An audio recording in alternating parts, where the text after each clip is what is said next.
mandar un mensajito. Ahí está. Bueno, mío no es. Vamos a abrir la Biblia en Lucas capítulo 10 y vamos a tener un tiempito de medio de cierre de la semana, no muchos minutos, después vamos a orar juntos y vamos a terminar un ratito antes hoy. En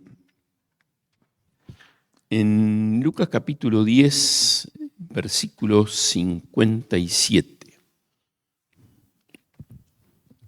Yendo ellos, uno le dijo en el camino: Señor, te seguiré a donde quiera que vayas.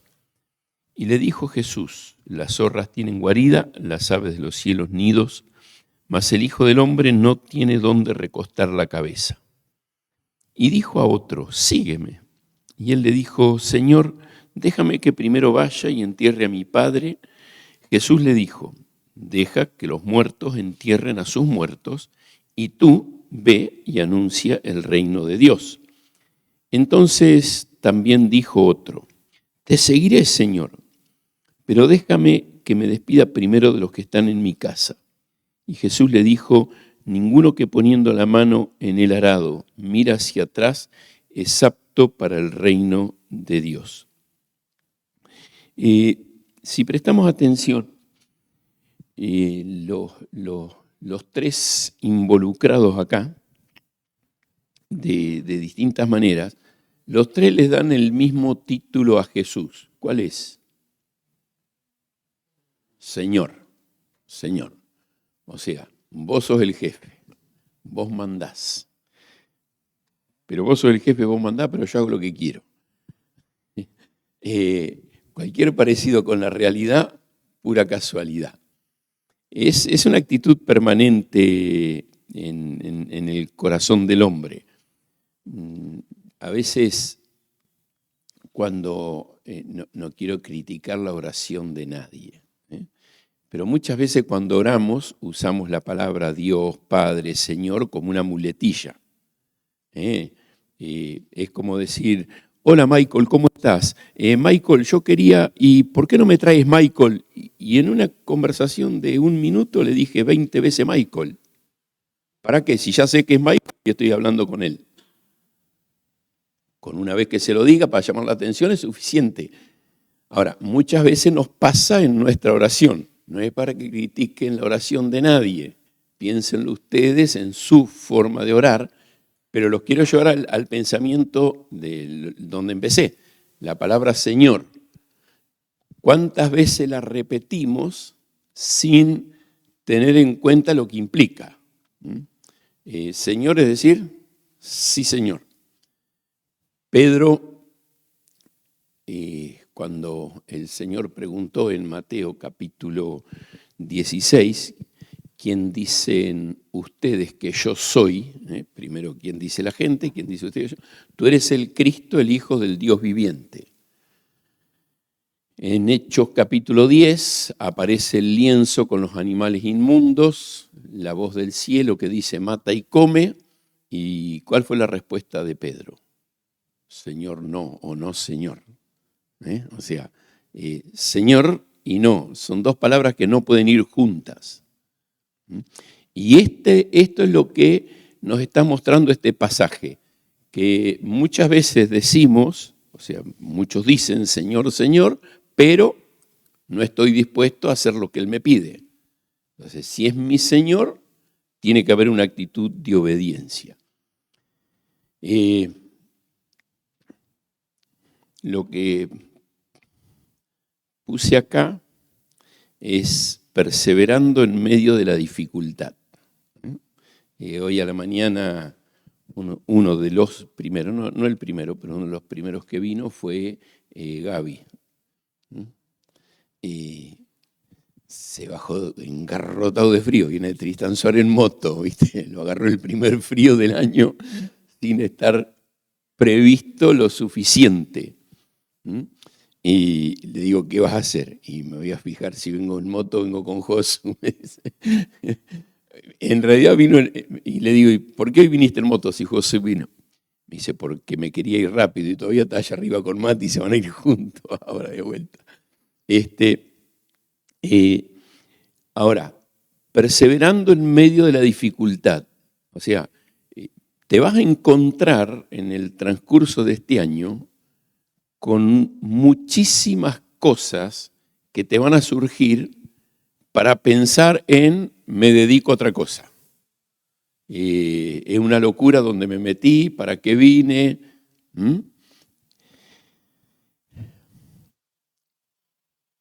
Y la pregunta sería, ¿qué se requiere para que abandones la decisión que tomaste de servir a Dios y a la iglesia y prepararte para eso?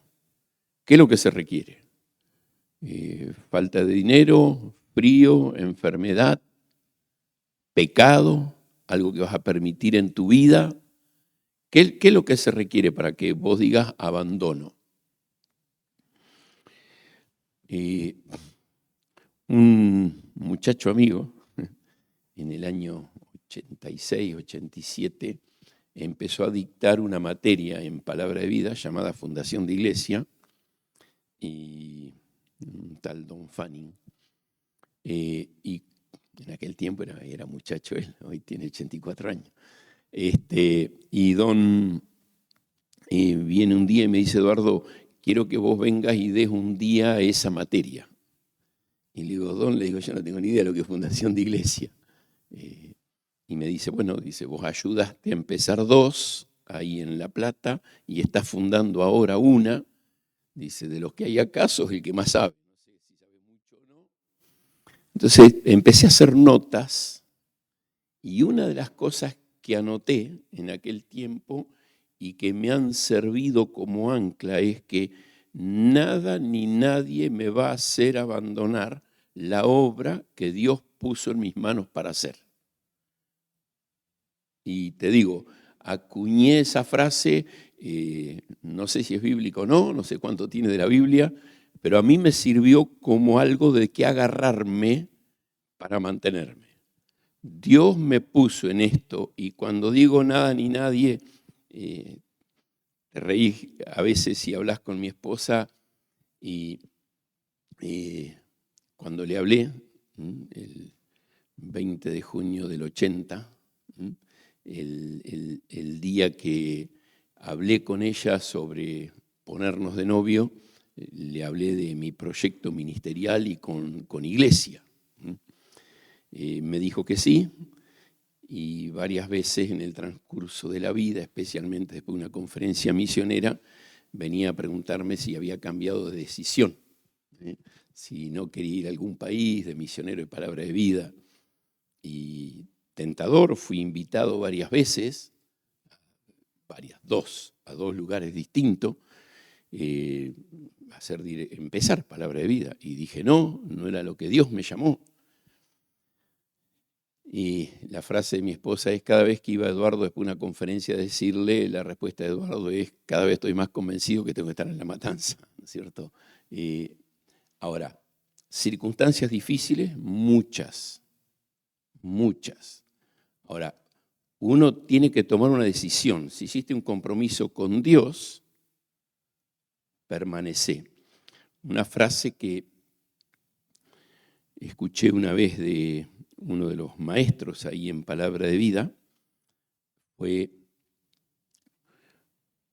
no dudes en el valle de la prueba lo que Dios te mostró en el monte de la comunión.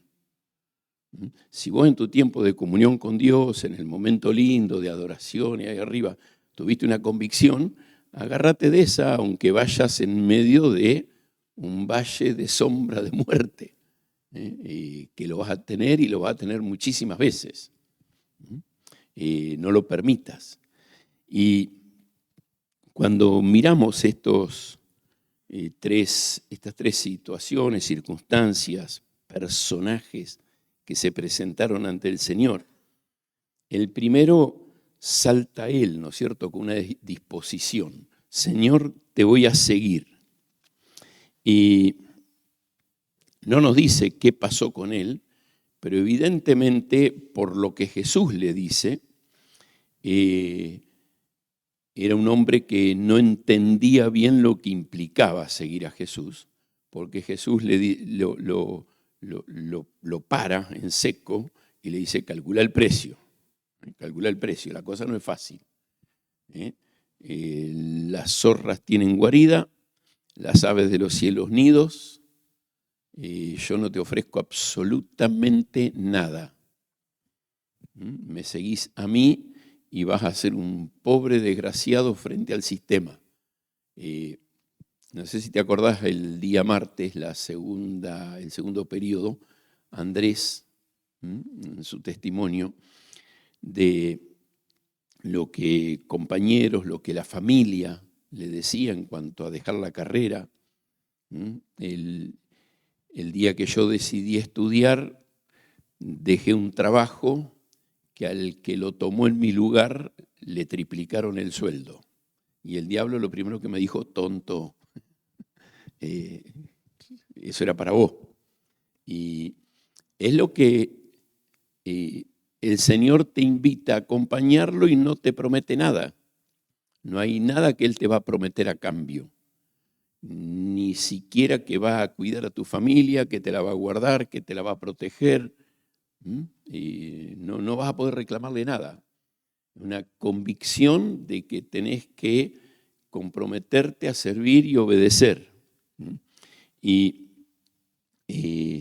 no hay, uso una expresión ahí, yo no tengo dónde recostar mi cabeza.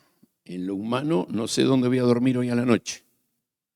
No sé a dónde voy a ir a parar hoy a la noche, le dijo Jesús a este hombre.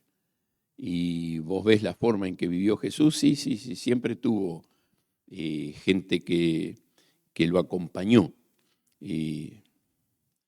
Cuando vemos en el inicio de la iglesia, uno de los discípulos cercanos que estuvo desde el principio con Jesús, no sabemos cuántas propiedades tenía más de una y la vendió para darle a la iglesia. ¿Quién fue? Bernabé. Y yo siempre me hice la idea de cuánto le costó a Juan Marcos seguir el ministerio, porque es lo que llamaríamos hoy en nuestro lenguaje un nene bien, un nene acomodado, y lo llevaron a sufrir por el mundo y dijo, no, esto no es para mí.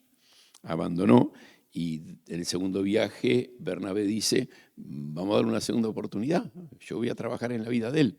Y lo lleva y trabaja en él.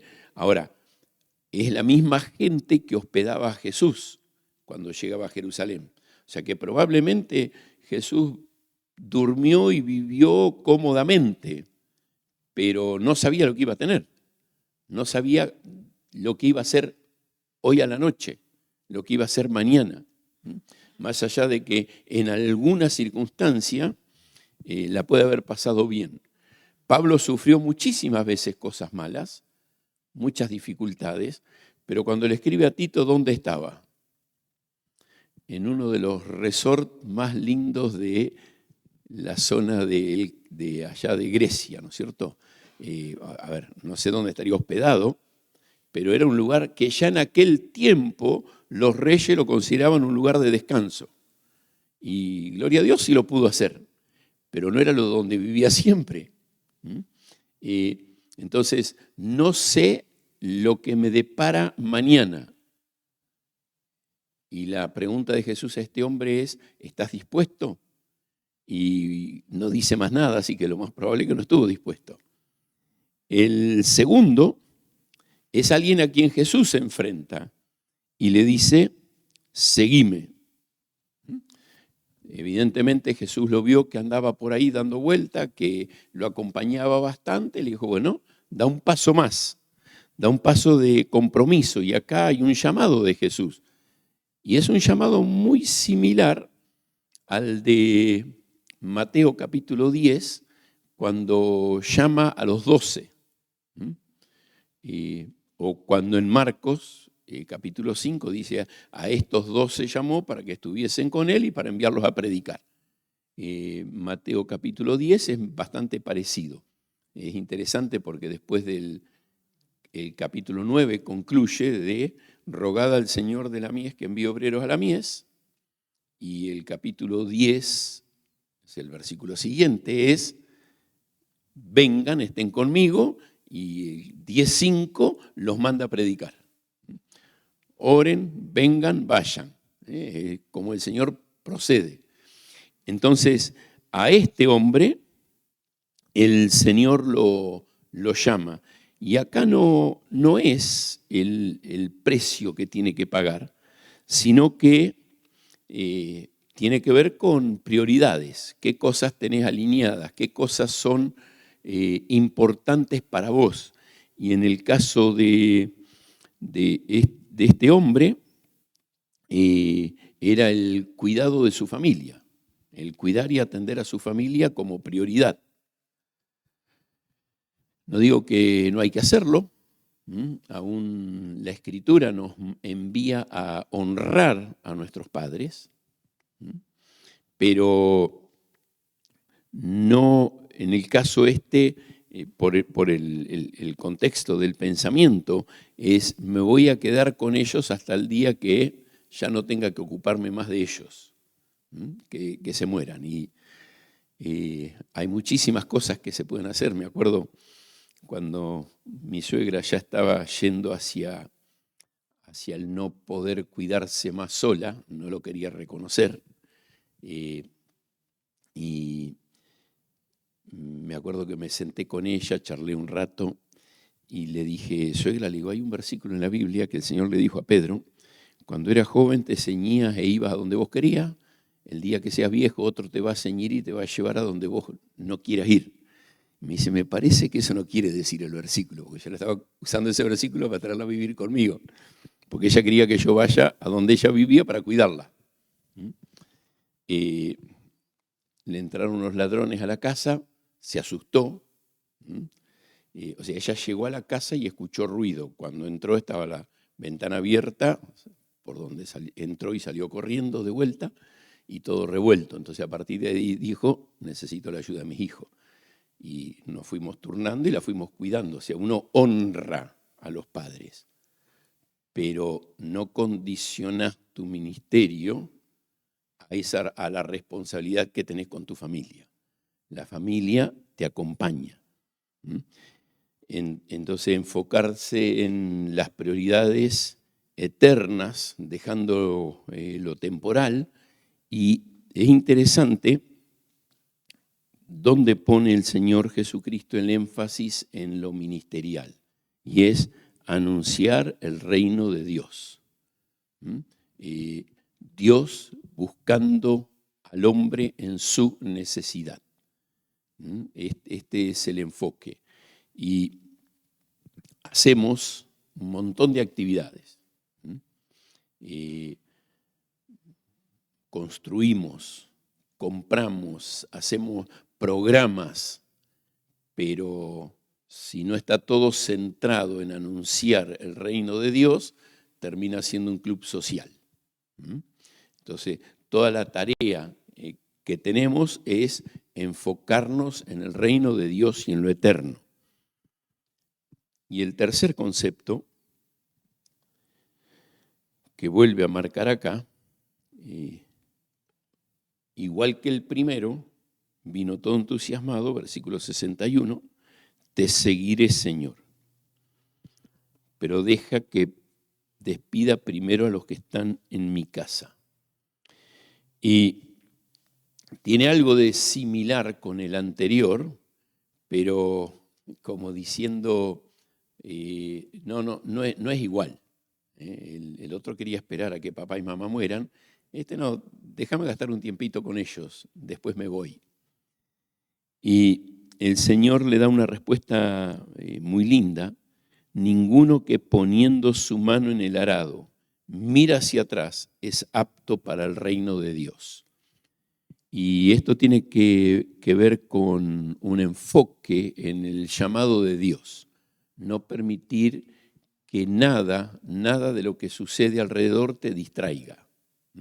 No quiere decir que no podés atender, que no podés cuidar, pero nunca permitiendo que lo que pase alrededor tuyo te distraiga de lo que Dios tiene para vos.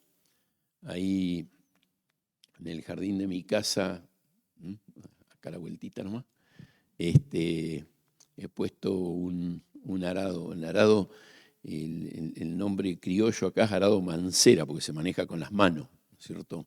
Lo tira un caballo y vos tenés que ir mirando para adelante por cómo va.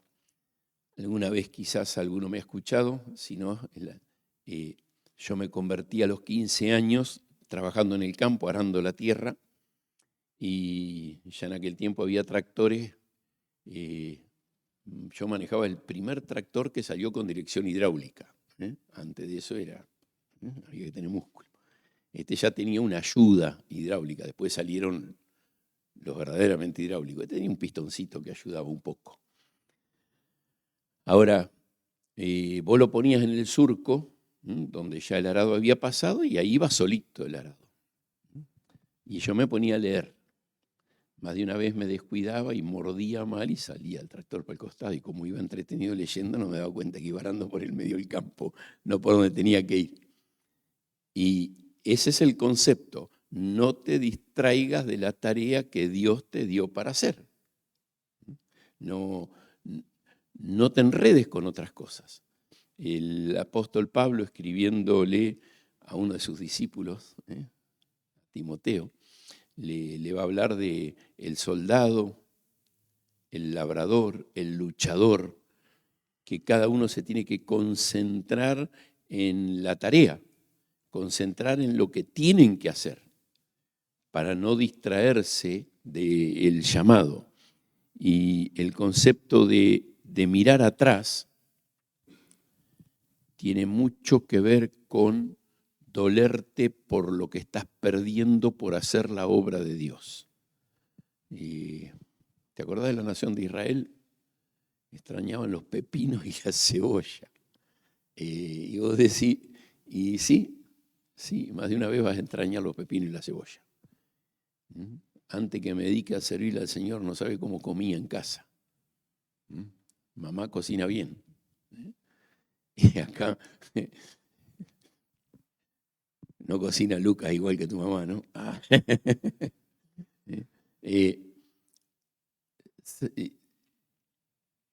Es decir, bueno, el Señor me llamó a esto y hacia esto voy, no importa las circunstancias que me tocan vivir. Y les leo un último pasaje, Salmo 126.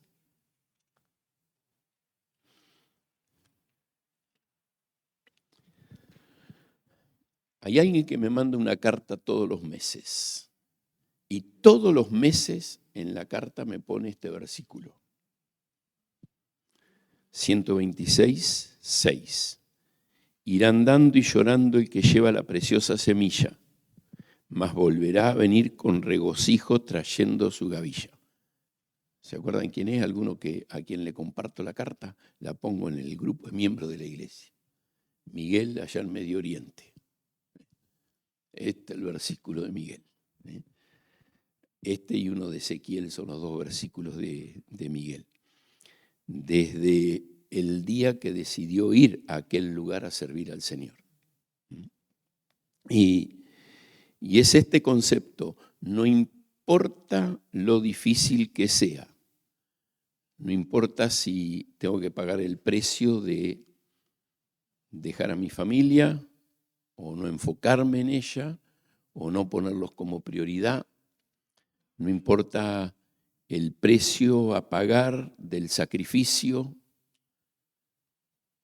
el Señor me llama y allá voy. Y voy al llamado de Dios para hacer la obra que Él puso en mis manos para hacer. Y muchas veces es lágrimas.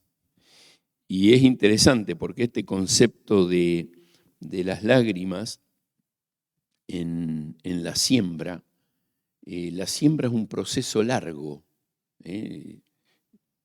Cuando vos tomás este pasaje y lo pones al lado de Mateo capítulo 13, la parábola del sembrador, el sembrador antes de salir a sembrar tuvo que preparar la tierra y muchas veces son varios meses antes. Si vos vas a sembrar trigo, el trigo se cosechó en diciembre, el maíz se cosechó en mayo, el girasol entre también abril, mayo.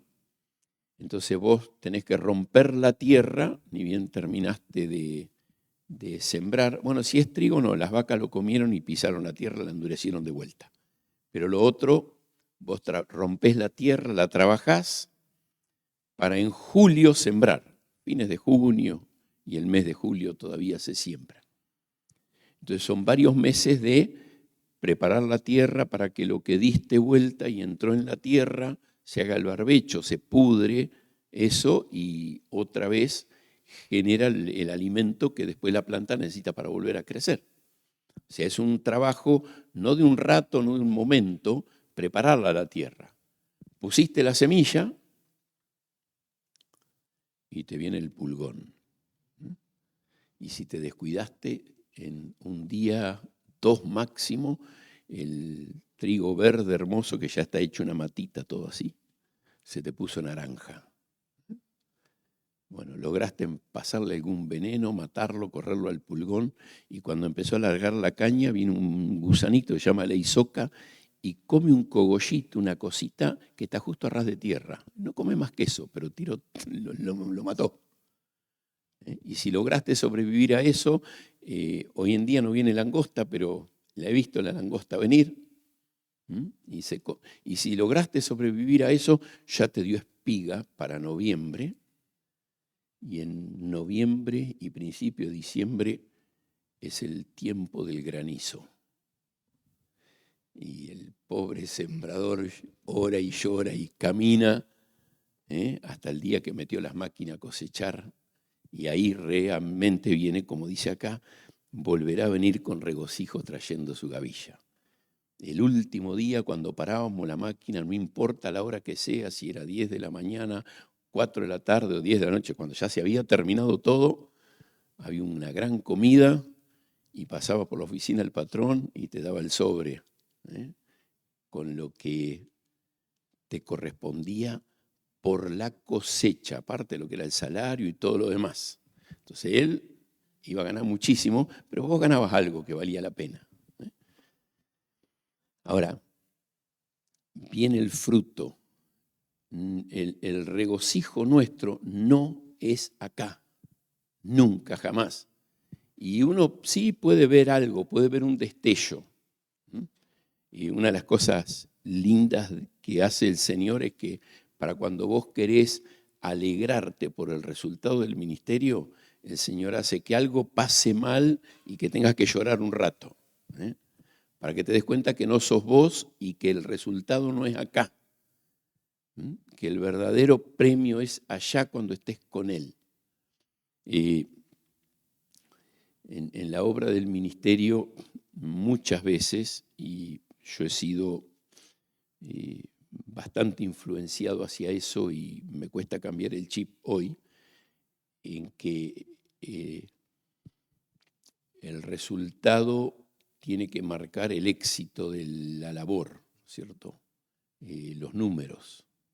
Y es interesante porque en ningún lugar en la Escritura lo vas a ver como un respaldo. Sí, muchas veces es bueno ver números, pero lo más hermoso es saber que estás sembrando para la eternidad, que estás juntando premio para cuando estés con el Señor. Estaba compartiendo con Miguel hace 2 o 3 semanas y los que fueron a la conferencia, si prestaste atención, estaba esa fotito ahí de Miguel y otro matrimonio más, y que él está enviándolo al norte de África. Y claro que es una alegría que alguien que vos ganaste para Cristo en medio de la guerra, del bombardeo, los bombardeos, y que es fiel al Señor y estuvo dispuesto a pagar el precio, y vos decís, bueno, va a otro país y empieza a reproducir lo que vos le influenciaste. Es hermoso, pero el resultado es lo que vamos a tener en la eternidad, no acá. Y irá andando y llorando el que lleva la preciosa semilla. Bueno, de acá hasta que Cristo venga, Ese es el camino. Ese es el camino. No creas que es fácil, más allá de que tiene algún momento de satisfacción, de gloria. Que tu satisfacción y tu gloria sea lo que podés encontrar cada día en la palabra, en tu comunión con el Señor, en profundizar en una relación con Él. Que eso sea lo que realmente te traiga gozo. No tu habilidad para comprender, sino el deleite en encontrarte con el Señor de la palabra mientras la estás estudiando. Y el Señor va a trabajar en tu vida, va a ir formando a Cristo en vos para que vos seas cada vez lo más parecido a Cristo. Y eso es lo que Él quiere hacer con cada uno de nosotros. Vamos a gastar un tiempo de oración. ¿Venís vos, Josué? Vamos a gastar un tiempo orando juntos ahora.